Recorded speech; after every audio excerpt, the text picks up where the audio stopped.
मनीष एठी तार मनीषपणिया हराई बसी मानविकता जेमिति एठी मरी शोइछि। घरे चोर पशिथिला बोली ताकू मारू मारू मारी देइछन्ति ग्रामवासी। गंजाम जिला भंजनगर थाना सारधोल गाँव एक घटना। चोरी अभियोग रे जणे व्यक्ति को पिटी पिटी हत्या करा जाइछि। मृतकंक घर कंधमाल जिलार कुरुमुंगिया गाँव रे ना तांकर पेणुधर प्रधान। एने खबर पाइबा परे भंजनगर पुलिस घटनास्थल रे पहुंचीथिला। गुरुतर अवस्था व्यक्ति जनक उद्धार करी भंजनगर मेडिकल रे भर्ती करिथिला। हेले सेठारे तांकर मृत्यु घटिछि। तो जानि नथिले तापरे मु मार्केट गला बेलकू थाना उदयगिरी थाना टू आसिले एंती एंती हेछि भंजनगर कोइबार आमे संगे संगे आसिले। कोन खबर पाइछ आसला पर कोन जानिला एंती एंती कोन तांके गान लोक मारि छन्ति कोइ। हां कोन को पापा तमन केबडो घरे नथिले ए 2 दिन होउथिले घरे नथिले कोन कहि आस्थिले ए परिबा तो आणुछन्ति परिबा बस बोली बोली परिबा व्यवसाय से माने जणे बारो आमे आज पहुंच आसले एठी किंतु कोन हे आमे एक्चुअली घटना कोन आमे जानि पारिबनु। केवल आमे एति जानि तो पोस्टमार्टम करे पोस्टमार्टम रिपोर्ट पर कोन जाना पड़िबा सेटा तो आमे जानि पारनु। वर्तमान सुधा किसी आसी नै पोस्टमार्टम रिपोर्ट। पुलिस को आमे जणाय बुझा हेले भी आ कुहा जाउछि गतकाली विलंबित राति रे गाँव रे जनक घरर कबाट भांगी चोरी करुथुबा समय एही घटना घटिछि।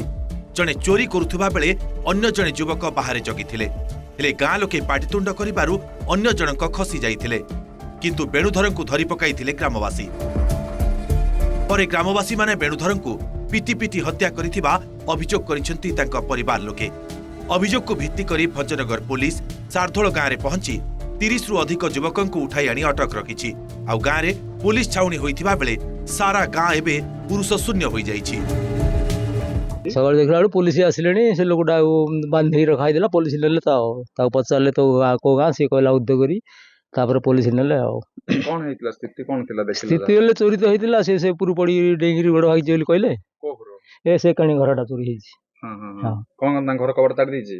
हां कबर खबर ताड़ी तार सब जिनस पत्र फिंगा फांडा करी नै जाइछन्ती। आ केते तार टंका कोन के सब जनकु तागा धरछन्ती। से डेंगी जिन पड़ी गेला से कोड जाई परले ने गोड़ भाई गेला तार कोन छात ऊपर जिन डें पड़ला।